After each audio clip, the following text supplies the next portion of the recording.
we had some of our ceilings replastered yesterday. Oh boy.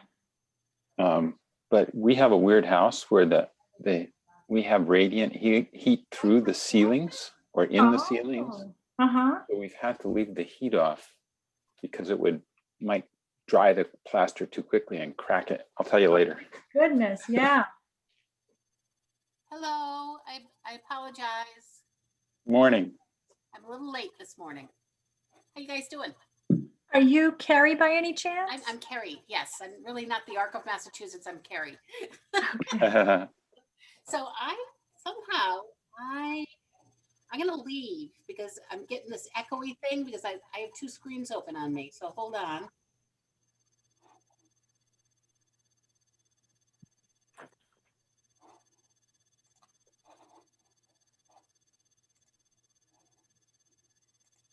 Okay, that's better, huh?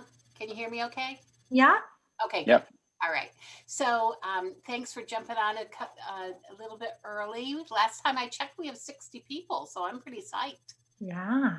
Yeah, so this is the webinar platform of Zoom. I'm not sure. Are you familiar with Zoom at all?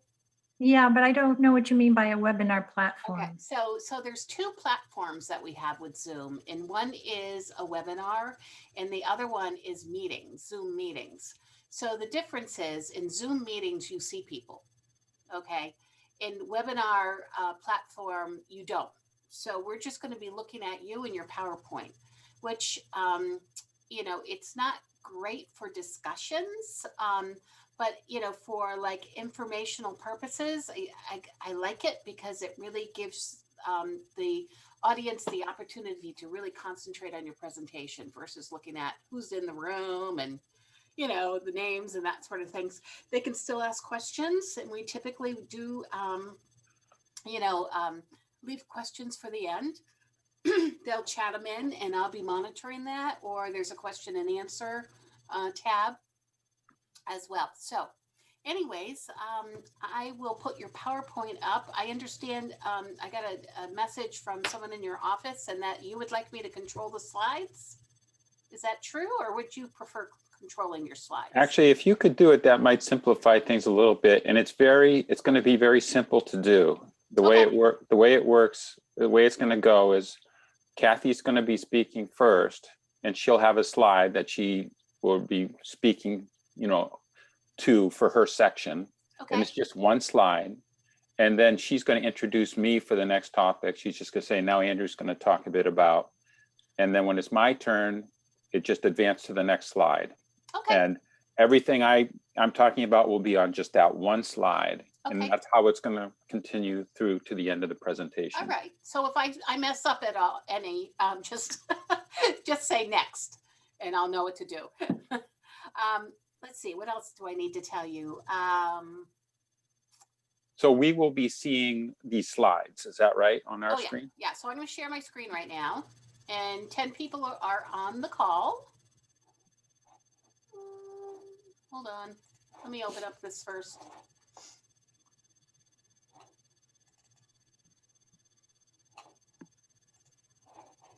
And now I'm going to share my screen. All righty.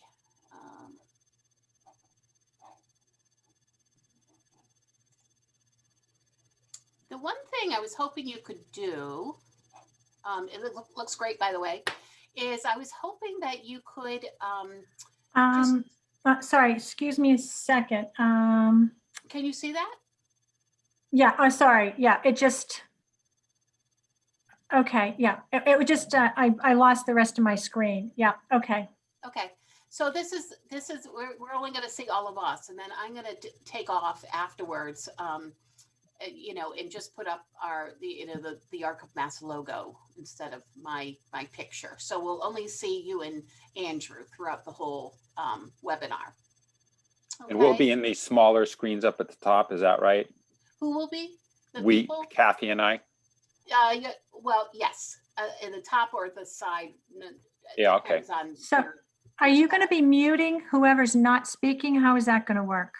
I can keep you both unmuted because it's only two speakers. Sorry, I'm having a hard time. Hold on a minute. Can't quite hear. Could you say that again, please? If I would just keep you and Andrew unmuted the entire time. Okay, so we're both just good to know how you're going to work it. Yeah. Okay, both. And yeah, if by chance one of you has some funny noise background, I'll just mute you and unmute you. And we can mute ourselves. Exactly. Yeah, Exactly. okay. So yeah. So anyways, so I'm looking at my phone and it is 11 o'clock. And so far we have 14 people and they should be hopping on. I will ask a question at the end, and I'm hoping that you could provide a little information about how, no matter where you live, how do you access senior services? Because we have a lot of people on the call who don't necessarily live in your catchment area, but I know there's some similar programs throughout the state that you'll be talking about. Okay, Carrie, I can tell you now so you can maybe get ready and put it into chat. It's 1-800-AGE-INFO. 1-800-AGE-INFO. Okay, Right. Great. All right, so let's get going. So welcome, everybody. Hope you're having a great morning. This is Carrie Mahoney, and I'm from the ARC of Massachusetts. I want to apologize in advance for this annoying box that's going to come up. And anyways, I'm not sure how to get rid of it. If anybody knows, please chat into me. So this is our caregiver series that we are offering from November through March this year. Caregiving is not an easy job these days with COVID and all the obstacles we have.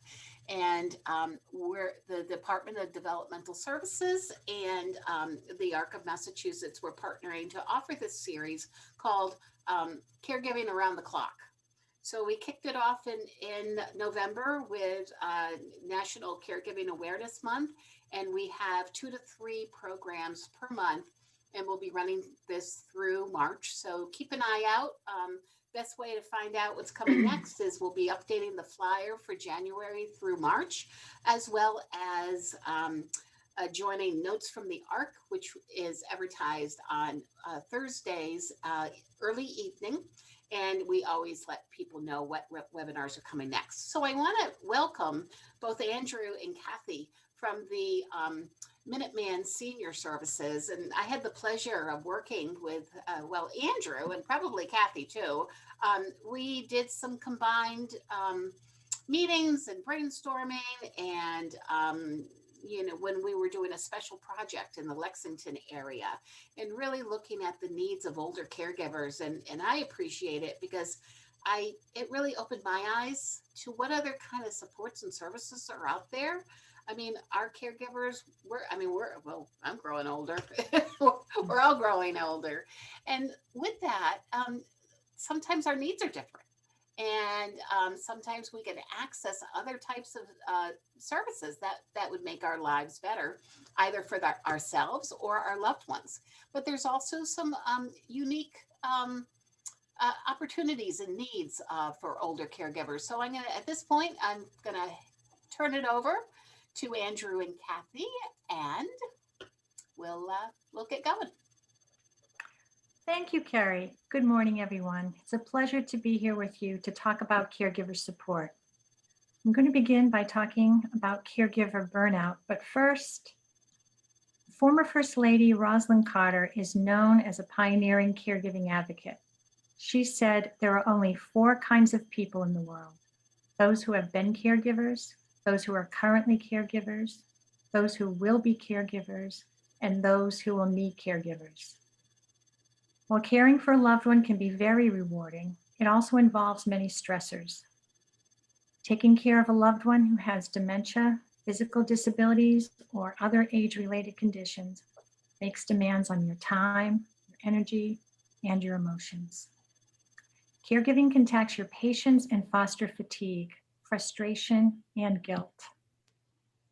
Left unchecked, caregiving stress can take a toll on your health, your relationships, and state of mind. And this can all lead to caregiver burnout. So what exactly is caregiver burnout? It's a state of emotional, mental, and physical exhaustion. Caregiver burnout is real. Caregiving is often a long-term challenge, and the emotional impact can snowball over time. You may face years or even decades of caregiving responsibilities.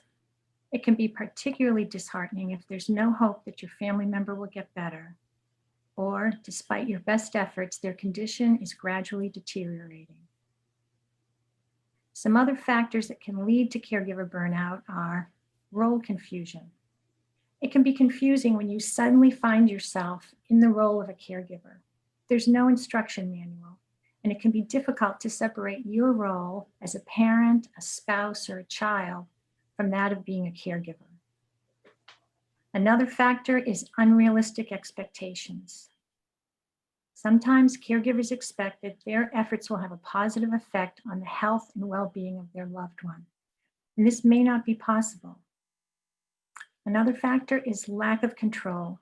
Caregiving can be frustrating due to a lack of resources, finances, or skills to provide care.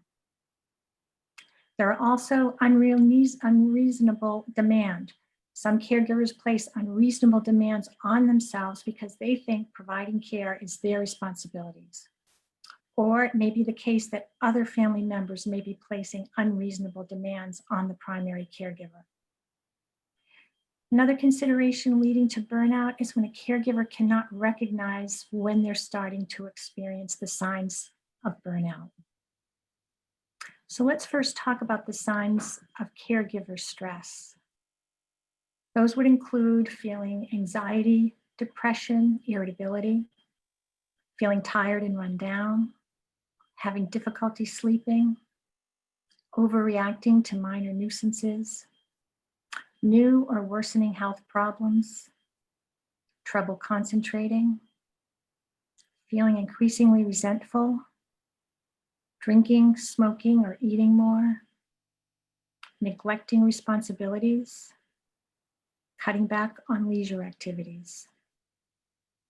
Now let's turn our attention to the signs and symptoms of burnout caused by excessive and prolonged stress. You find that you have much less energy than you once had. It seems that you catch every bout of flu or cold that's going around. You're constantly exhausted, even after sleeping or taking a break. You're neglecting your own needs, either because you're too busy or you just don't care anymore. Your life revolves around caregiving, but it gives you little satisfaction. You have trouble relaxing, even when help is available. You're increasingly impatient and irritable with the person you're caring for. You feel helpless and hopeless. When you have reached burnout, it's difficult for you to take care of yourself or anyone else. If you don't get the physical and emotional support you need, the stress of caregiving can leave you vulnerable to a wide range of problems, including depression, anxiety, and eventually burnout. But there are ways to cope, and next I'm going to talk about those steps. You can avoid caregiver burnout by feeling empowered. Feeling powerless is a contributor to burnout and depression. And it's a very easy trap to fall into as a caregiver, because if you feel stuck in your role, something you didn't expect, or you feel helpless to change things for the better. But you're not powerless. Here are some tips. First one is to practice acceptance.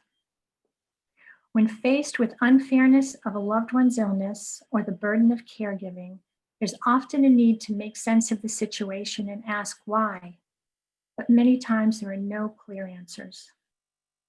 Try to embrace your caregiving choice. Acknowledge that despite any resentments or burdens you feel, you have made a conscious effort to provide care. Look for the silver lining. Think about the ways caregiving has made you stronger or how it's brought you closer to the person you're caring for. Don't let caregiving take over your life. It's easier to accept a difficult situation when there are other areas in your life that are rewarding. Focus on the things that you can control. Think about how you react to problems. And Celebrate those small victories. Remind yourself that your efforts matter. The next step is to get the appreciation you need. Feeling appreciated as a caregiver can go a long way towards not only accepting a stressful situation, but enjoying life more. But what can you do if the person you're caring for is no longer able to feel or show their appreciation for your time and efforts? Imagine how your loved one would respond if they weren't preoccupied with illness or pain. Applaud your own efforts. Give yourself a pat on the back. Think of how much you're helping. Talk to supportive families, members, or friends, somebody who will acknowledge your efforts. You can also ask for caregiving help. Taking all of the responsibility of caregiving without getting regular breaks or assistance is a recipe for caregiver burnout. It's important to give yourself a break. We know how busy caregivers are, and it seems that downtime or leisure time is non-existent, but you owe it to yourself to take time to care for yourself. Another step is to take care of your own health. Think of your body like a car. You have to bring it in for regular oil changes, put gas in it, perform maintenance to keep it running. You can also join a support group. A caregiver support group is a great way to find support and meet with other caregivers who are going through similar experiences. There's much more to come about these steps later in our presentation on healthy caregiving practices. But now we're going to turn to Andrew, who will talk about signs of depression. Thank you, Kathy. As Kathy mentioned, one of the risks of caregiver burnout is depression. According to the Family Caregiver Alliance, a conservative estimate reports that 20% of family caregivers suffer from depression, which is twice the rate of the general population. And depression can linger long after caregiving ends. The Family Caregiver Alliance mentions a recent study which found that 41% of former caregivers of a spouse with dementia experienced mild to severe depression up to 3 years after their spouse had died. Caregiving can strain even the most capable person. Caregiving does not cause depression, nor will everyone who provides care experience the negative feelings that go with depression. But in an effort to provide the best possible care for a family member or friend, caregivers often sacrifice their own physical and emotional needs, and the resulting feelings of anger, anxiety, sadness, isolation, exhaustion, and then guilt for having these feelings can exact a heavy toll. Unfortunately, there is a stigma about depression in our society. Feelings of depression are often seen as a sign of weakness, rather than a sign that something is out of balance. Comments such as, snap out of it, or it's all in your head, are not helpful and reflect the belief that mental health concerns are not real. Ignoring or denying feelings will not make them go away. So how does someone know when they need help? Being unhappy isn't the same as being depressed. Depression is a term often used loosely to describe how we feel after a bad week at work or when we're going through a breakup. But major depressive disorder, a type of depression, is much more complicated.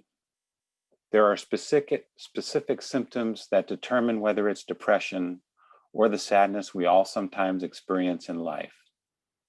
These symptoms include having a hopeless outlook. Major depression is a mood disorder that affects the way we feel about life in general. Having a hopeless or helpless outlook on our life is the most common symptom of depression. Other feelings may be worthlessness, self-hate, or inappropriate guilt. Common recurring thoughts of depression may be vocalized as, it's all my fault, or what's the point? Loss of interest. Depression can take the pleasure or enjoyment out of things people love. A loss of interest or withdrawal from activities that people once looked forward to, such as sports, hobbies, or going out with friends, is another telltale sign. Another area where people may lose interest is sex. Symptoms of major depression include a decreased sex drive and even impotence,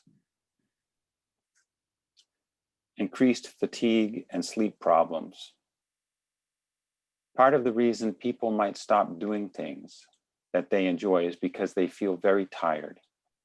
Depression often comes with a lack of energy and an overwhelming feeling of fatigue, which can be among the most debilitating of symptoms. This can lead to excessive sleeping.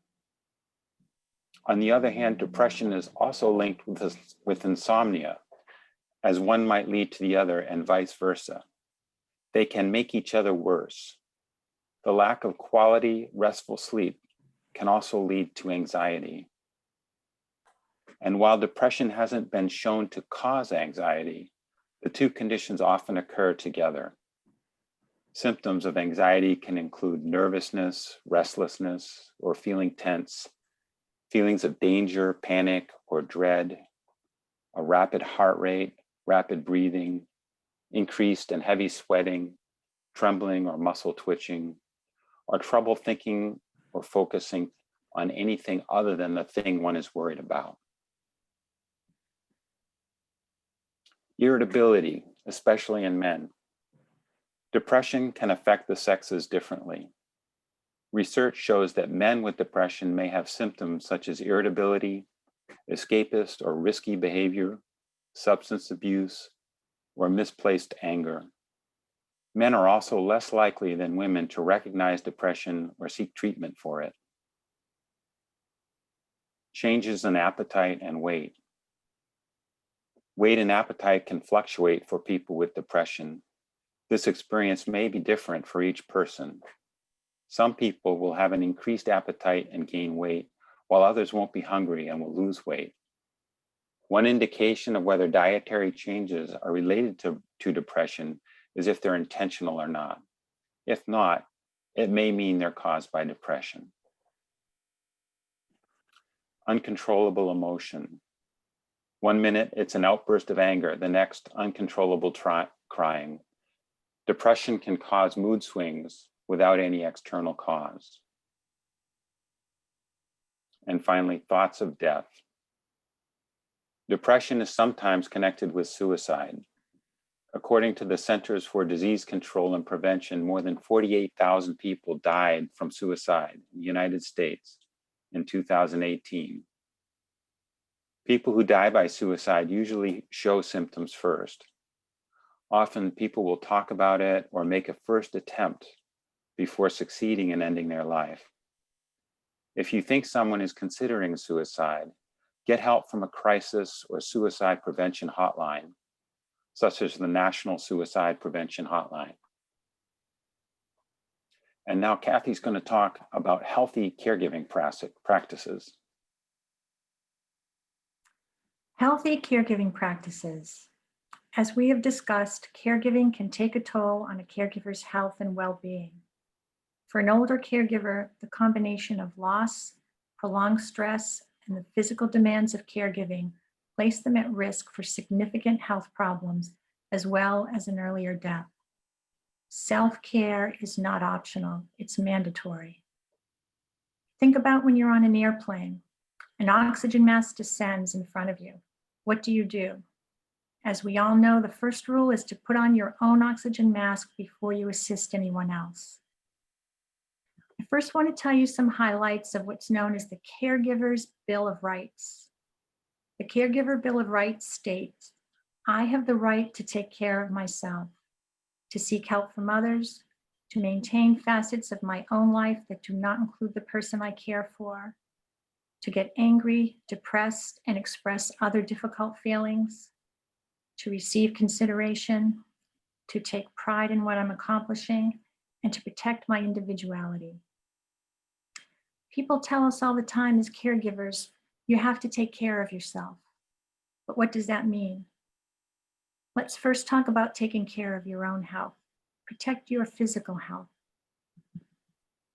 According to the Family Caregiver Alliance, about 1 in 10 caregivers report that caregiving has caused their physical health to get worse. Nutrition is an important factor to prevent burnout. Chronic stress has been linked to increased inflammation in the body. Try to eat healthy foods and drink plenty of water. Get adequate sleep. Experts recommend between 7 and 9 hours per night. Exercise is a great stress reducer. It's a good way to relax and increase energy. Make and attend your own medical checkups. Caregivers are great at making appointments for their loved ones and taking their loved ones, but it's important that you make time for your own medical appointments. Practice simple breath awareness. One of the simplest deep relaxation techniques is breath awareness. Try a mind-body practice like yoga, Tai Chi, and meditation to build between your mind and body a strong connection. There are many online instructions and videos for healthy care practices such as these. Next, we're going to talk about emotional and mental self-care. Self-compassion is essential to self-care. Compassion is the ability to show empathy, love, and concern for people who are experiencing difficulty. Being kind to yourself builds the foundation for self-care. You can start by asking for help. Tell people what you need. For example, ask them to come and spend time with your loved one so that you can go out, or ask them to do an errand. I typically tell caregivers to keep a task list on the refrigerator. We have to be very specific and tell people how they can help us. When folks do offer, sign them up. And you can organize caregivers and tasks by using a website called Lots of Helping Hands. In addition to respite care from family and friends, you can also check into programs to care for your loved one, such as the home care program from Minuteman Senior Services or care from a private pay home care agency. When hiring home care during COVID, be sure to ask questions about how the agency is protecting your family. How are aides trained and assessed for COVID? What personal protection equipment do aides use? Next, it's important for caregivers to develop a backup plan because caregivers worry, what will happen if I become ill? I've heard this question many times, especially during COVID. So it's important for a caregiver to identify a backup caregiver and to create a backup plan should the primary caregiver become unable to care for their loved one. Give yourself a break. Share your feelings. Share them with trusted family, friends, or any caregiver support group. Some aspects of self-care are very specific to the individual. Some people find it helpful to take a bath or flowers or take a hike or work in the yard. Prioritize the activities that bring you the most enjoyment. Maintain your connections to your joy, your identity, and your values. What makes you you? What did you enjoy doing before you were a caregiver? Find ways to pamper yourself and laugh. Laughter triggers the release of endorphins, the body's natural feel-good chemicals.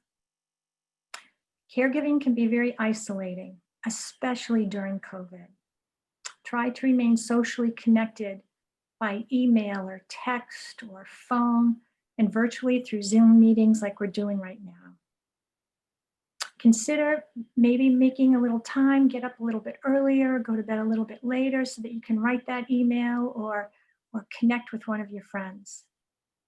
There are virtual book clubs, virtual museum tours, and virtual concerts online. You can visit a zoo online and you can have a front row seat into a lion's den or an underwater adventure. You can also set up regular check-ins with your support system. For example, I call a family member 3 times a week at 7 o'clock to check in and we have a conversation, something we both look forward to. Replenish as often as you can. Try to take a few minutes during the day. I know it's hard to find time, but for example, grab a quick break, such as when you go out to get the mail in the mailbox, why don't you take the scenic route and make it a little bit longer? Set boundaries, set your limits, learn to say no, accept your limitations. And think about connecting with a therapist. Burnout is a family caregiver's worst enemy, but mental health resources like counseling can help you to provide high quality care and emotional stability. During this time of COVID, there's additional stress and isolation. There are some other steps to help with those feelings. To begin with, don't beat yourself up for feeling irritable. When you're caregiving 24/7 and you're in the house all the time, it's very stressful. And if you're feeling irritable, this is a sign. It's telling you find a way to take a break. If you can, create areas of separation. Maybe it's using headphones for yourself to listen to music or watch TV or a movie, or maybe getting headphones for your loved one while they watch TV. Try to create your own space. And we're all at home more, and it's a time to be very present. It causes us to slow down. Might even be a good time to start writing in a journal. And don't overdose on information. Turn off the news. To combat feelings of isolation, try to take advantage of the virtual connections and all the wonderful online activities. As part of your healthy caregiving practices, build your community team. This will help you to feel supported. Get together your contact information for your physicians and pharmacists and elder law attorney and healthcare proxy, power of attorney. Get your backup caregivers' contact information. List your family, your friends, your neighbors, your favorite caregiver support group. Get together your resources for respite and reach out, contact your local council on aging or elder service programs such as Minuteman Senior Services. And now my last tip for healthy caregiving practices is to be a Boy or Girl Scout. Be prepared. Plan for the pandemic. This will help to put your mind at ease and feel a little bit more in control. You can do this by researching telehealth options for medical providers, update your caregivers' backup plans, identify people who can deliver supplies, gather extra supplies needed for care. This could be medications or maybe wound supplies or incontinence supplies. Determine how you would be able to handle essential appointments such as for dialysis, radiation, chemotherapy, or wound treatment. Review the contents of your emergency kit and learn about delivery systems and services such as for groceries. There's Peapod, Instacart, and Amazon. The better care you take care of yourself, the better care you can provide to your loved one. Next, we'll hear from Andrew. He'll speak about how to connect to mental health supports. Yeah, so there are several ways caregivers can obtain support, and Kathy and I will be providing information about support groups, educational programs, and other resources. During this part of the presentation, I'm going to focus specifically on connecting with mental health supports. When speaking to caregivers, I emphasize that feeling stressed and overwhelmed comes with the territory. I try to help normalize their experience and ease any stigma they may be having about their feelings or about seeking support. Some caregivers feel guilty or selfish for paying attention to their own needs. However, practicing self-care allows a caregiver to remain more balanced, focused, and effective, which helps everyone involved.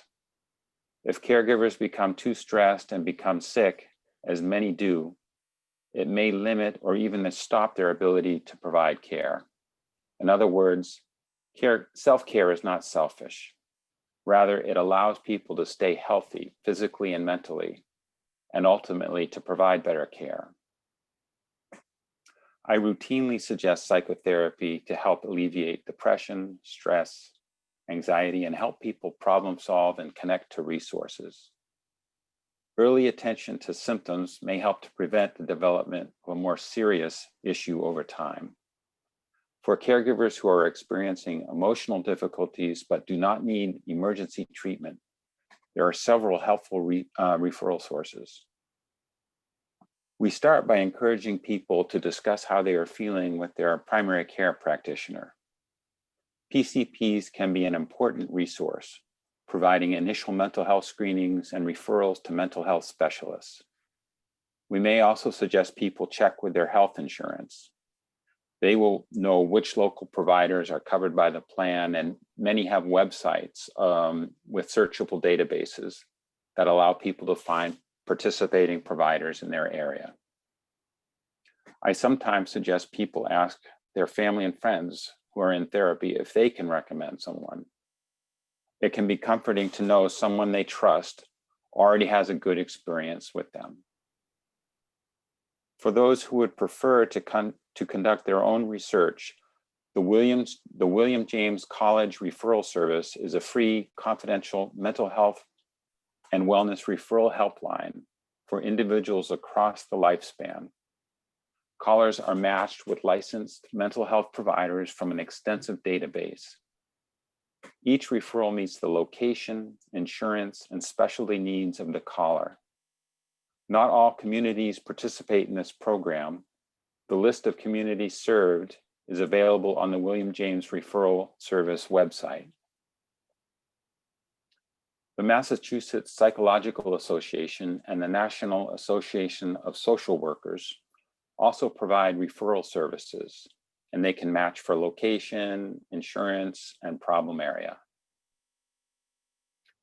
Therapist listing services such as Help Pro and Psychology Today can also be good resources. The clinicians who list on these sites usually provide information about their background, their treatment specialty, and their approach. And this can all help in finding a provider who's a good match. These days, many therapists are offering online sessions, which caregivers might find convenient. For those with substance use issues, the Massachusetts Substance Use Helpline is a statewide public resource for finding treatment, recovery, and problem gambling services. Helpline services are free and confidential. Trained specialists will help callers understand the treatment system and their options. We also connect caregivers to grief support.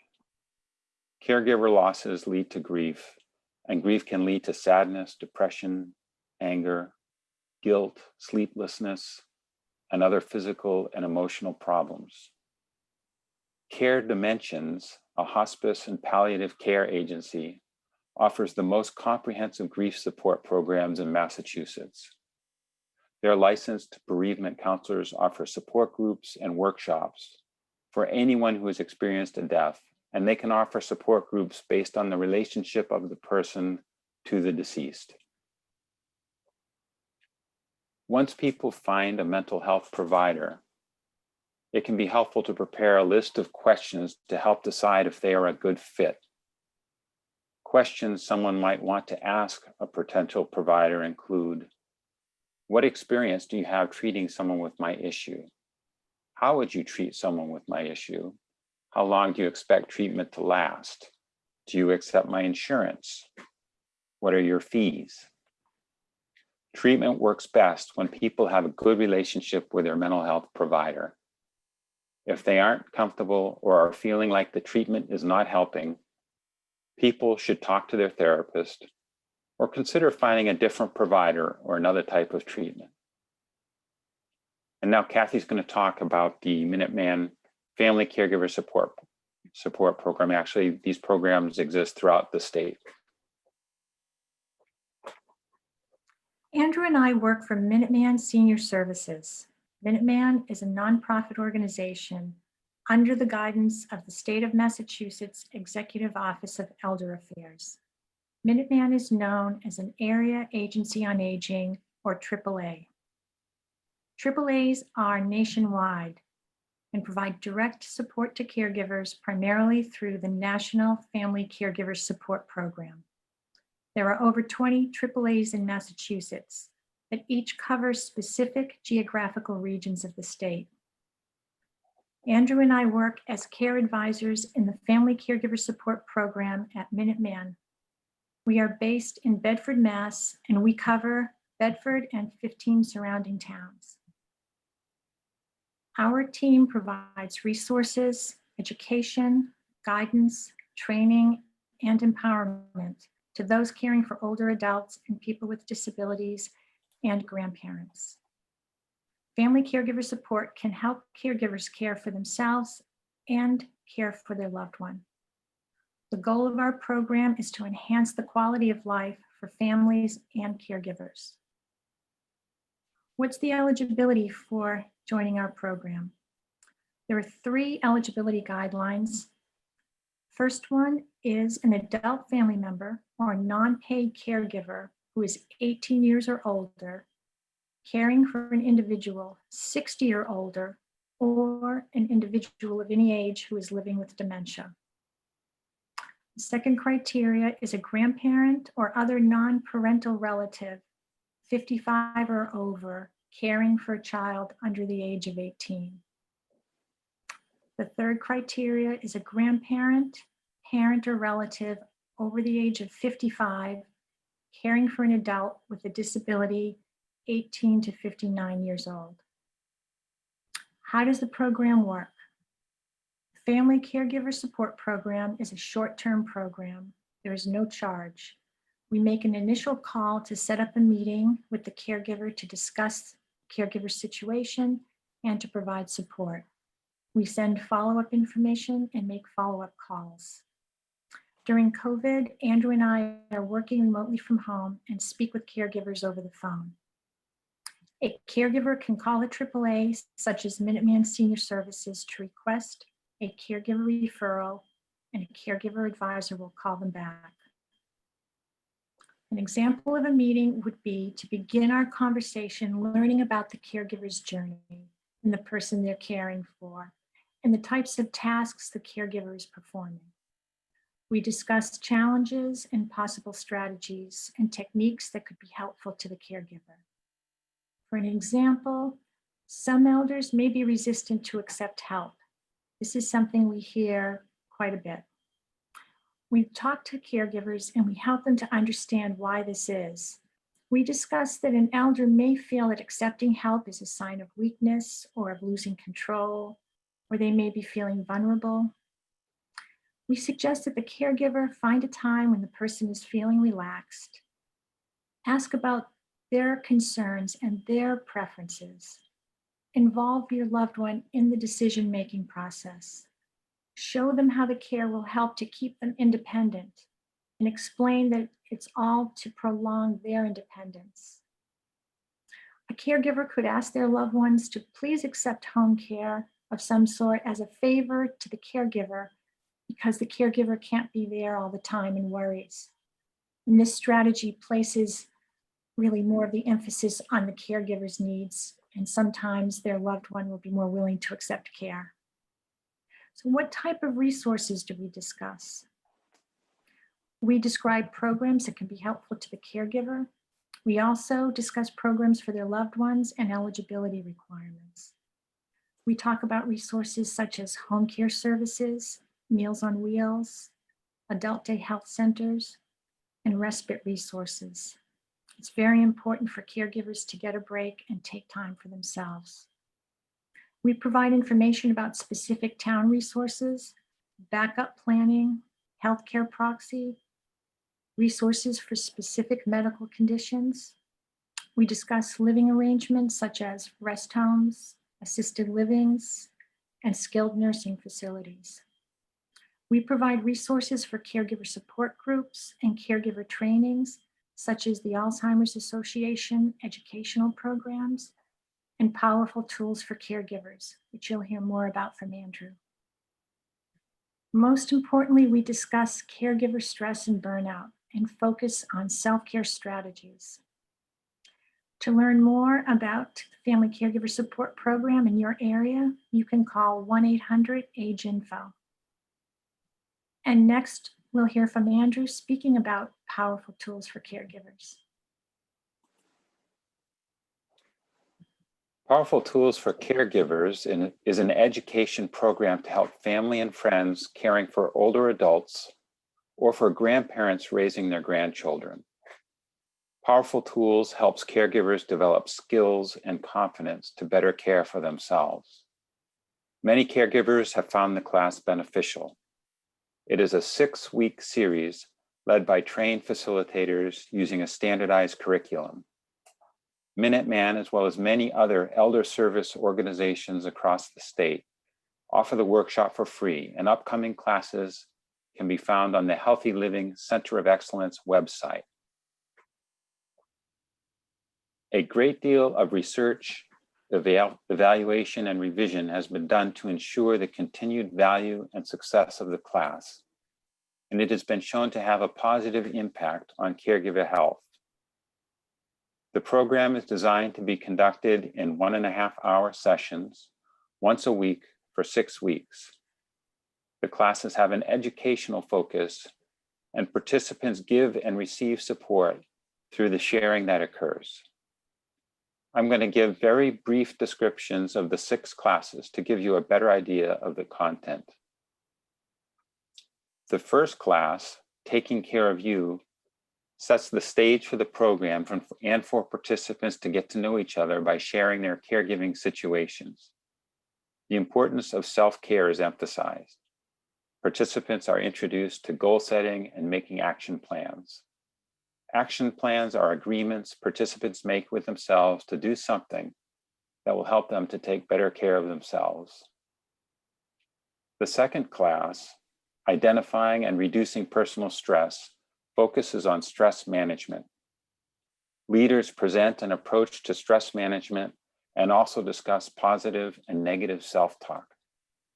Also, beginning with this class, participants practice a relaxation tool, deep breathing for relaxation, that is easy to incorporate into their lives. Each subsequent class includes a relaxation activity. The third class, Communicating Feelings, Needs, and Concerns, addresses skillful ways for caregivers to express themselves. Being able to communicate effectively with family members, healthcare professionals, and others is one of the most important tools a caregiver can have. This class focuses on using I messages for expressing feelings, needs, and concerns, and avoiding you messages, which tend to sound blaming and put people on the defensive. The fourth class, Communicating in Challenging Situations, introduces 2 additional communication tools that can be helpful in difficult situations. Once again, I statements are a key element. The fifth class, Learning from Our Emotions, emphasizes that feelings occur for a reason, and feelings are neither good nor bad. The overriding theme is our emotions are messages we need to listen to. Participants identify their most difficult feelings as a caregiver and discuss the losses they experience as caregivers. Underlying many difficult emotions is often the experience of loss. The class then focuses on three difficult emotions for caregivers: anger, guilt, and depression, and constructive ways to deal with these. Leaders share resources for professional help. The sixth and final class, Mastering Caregiving Decisions, focuses on tools for dealing with the changes caregivers face and for making tough decisions. A 7-step decision-making model helps families approach decision-making in a positive and organized manner. And now Kathy's going to talk about support groups. Caregiver support groups. As all caregivers know, caregiving can be isolating and lonely. A caregiver may be the only caregiver in their circle of family and friends, and it may feel as if others can't understand what they're experiencing. Support groups are a welcoming and supportive place for caregivers to share their experiences, their challenges, and share advice with one another. It's a place to speak freely, a place to cry, a place to laugh with people who understand each other. So what exactly is a caregiver support group? A caregiver support group is a regularly scheduled informal gathering of people who are caring for a loved one. They may meet bi-monthly or monthly, usually on a set day, time, and place. Support groups are often led by a professional who is responsible for organizing the group, setting up the location, the time, the place, publicizing, recruiting, and facilitating discussions. Andrew and I both lead caregiver support groups for Minuteman Senior Services. Andrew is a facilitator for an LGBTQ+ support group, and I facilitate general caregiver support groups. There are typically ground rules for a support group. We request that attendees come on time and to keep group discussions confidential. The goal is for each member of the group to have an opportunity to speak during the meeting. Group discussions cover a wide range of topics. It's whatever the caregivers are interested in talking about. It can be about challenges, stressful situation, and as well as sharing success stories about caregiving experiences. There are different types of support groups. They can be focused on a particular topic or be a general caregiver support group. For example, there are groups of caregivers caring for loved ones with dementia, anxiety, depression, bereavement, cancer, grandparents, Parkinson's, or stroke. Caregiver groups can also focus on particular types of caregivers, such as women, men, spouses, parents, or adult children. In Andrew's caregiver support group, LGBTQ+ caregivers face some unique challenges and concerns. For example, LGBTQ+ caregivers are more likely to live alone and less likely to have children who can support them. Minuteman is currently offering a time-limited support group for LGBTQ+ caregivers, which will be meeting every other week until the end of January. So why are support groups so helpful? Well, first, they provide a social outlet with like-minded people to meet, vent, and seek support during hard times. Caregivers benefit from the peer acceptance and recognition for their common concerns and enjoy the camaraderie of being with each other. Caregivers listen and empathize with each other. It's a way to receive validation and encouragement that it's okay to take care of yourself. In fact, attending a caregiver support group is an act of caring for yourself. It's a way to find strength in difficult times and finding the strength to continue to go on caregiving. And here's an important point. These are people who understand you, but they are people who are outside of your caregiving situation.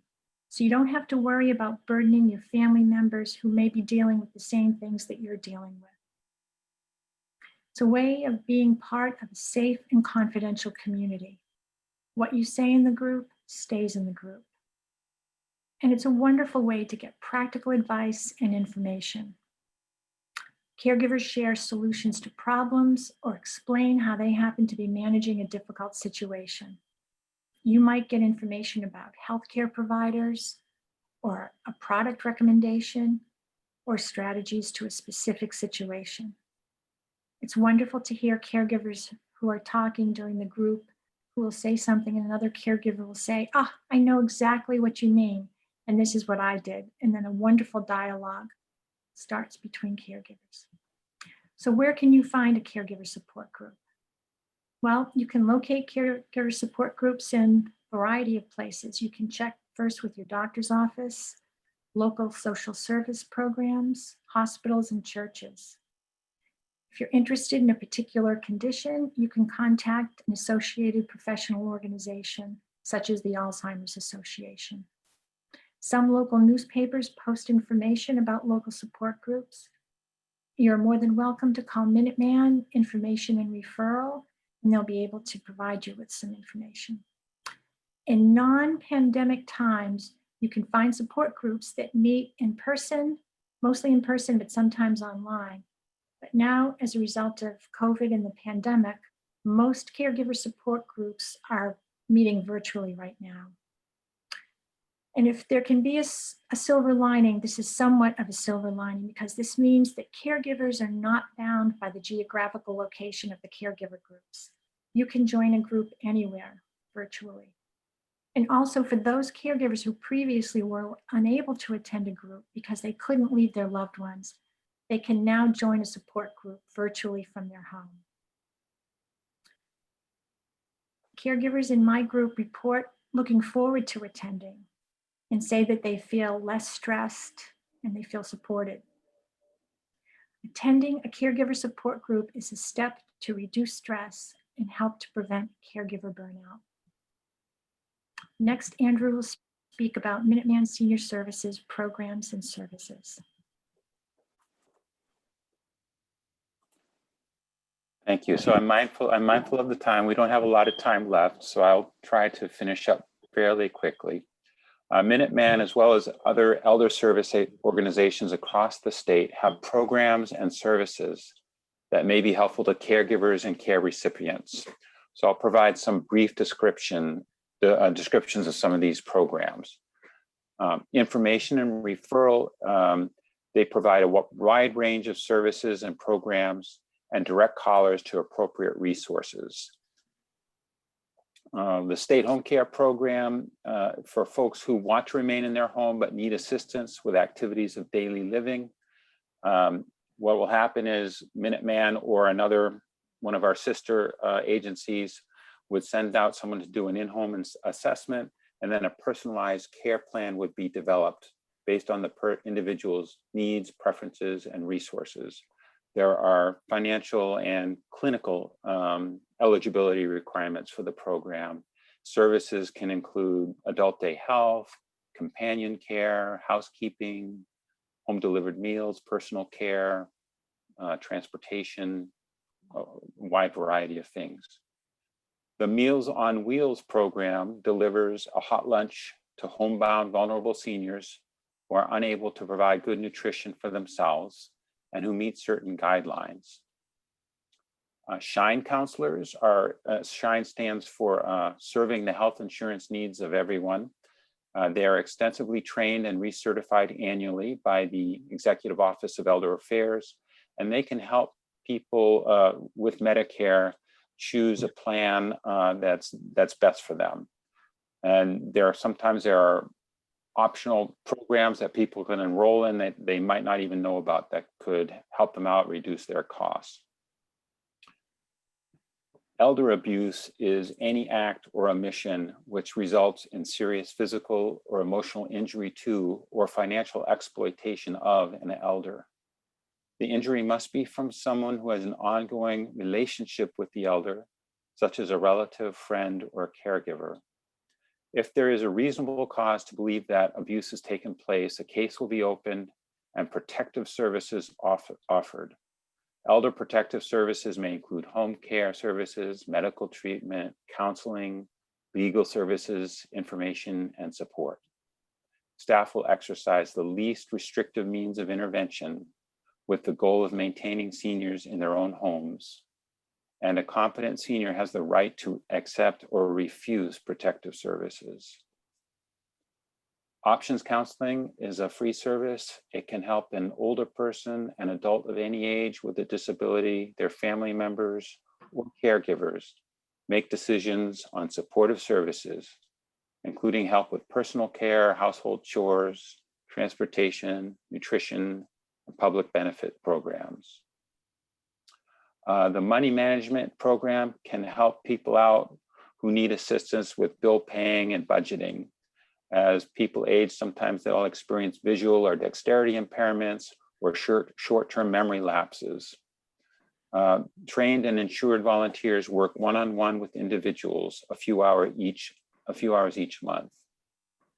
And finally, the Nursing Home Ombudsman program consists of volunteers from diverse backgrounds who visit residents of long-term care facilities every week to resolve problems and concerns. Following training and certification by the Office of the State Ombudsman, they are assigned to a specific facility where they serve as a link among residents, facility staff, and organizations in the community. And so that concludes our presentation. Thank you. And I know we don't have a lot of time, but perhaps we can open it up for any questions.